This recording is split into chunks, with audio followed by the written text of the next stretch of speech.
একটি সত্য ঘটনা। প্রয়াগরাজে একজন বিত্তশালী ব্যবসায়ী শেঠজি ছিলেন। বিবাহ করেননি। পিতামাতার অবর্তমানে একাকী বসবাস করতেন। তিনি ছোট ছোট বাচ্চাদের খুব ভালোবাসতেন, কারণ তিনি ছিলেন গোপালের খুব ভক্ত।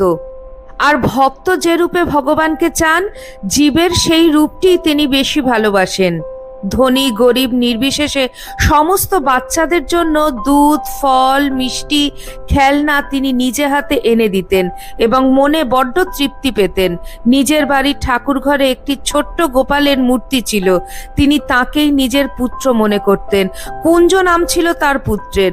সারাদিন পুত্র কুঞ্জকে খাওয়ানো, স্নান করানো, পোশাক পাল্টানো, ঘুম পাড়ানো, প্রতিটি কাজের মধ্যেই খুঁজে পেতেন এক পরম তৃপ্তি, যেন সত্যি তারই পুত্র কুঞ্জবিহারী। ধীরে ধীরে তার বয়স বাড়ছে। একদিন তার আশেপাশের লোকজন এলো দেখা করতে। তারা বলল, আপনার এখন এত বয়স হয়েছে, একজনকে দত্তক নিয়ে নিন। কে দেখবে আপনাকে? আপনার কিছু হয়ে গেলে এত ধন সম্পত্তি কে দেখবে?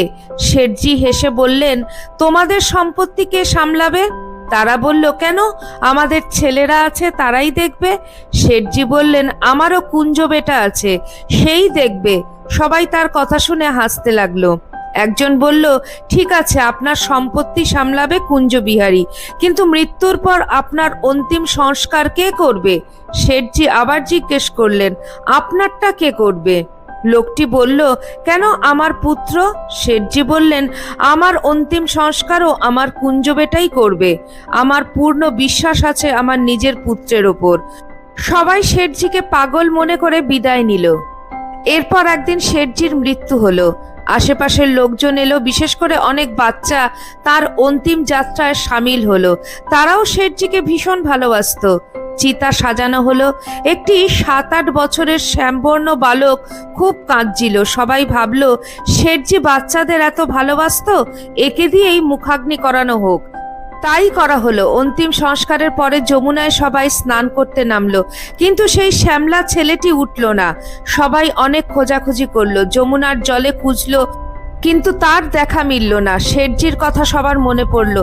ছুটে তারা এলো শেঠজির বাড়িতে। ঠাকুর ঘরে গিয়ে দেখলো শেঠজির কুঞ্জ বেটার গায়ের কাপড় চপচপে ভেজা। সেই কাপড় দিয়ে জল চুইয়ে পড়ছে।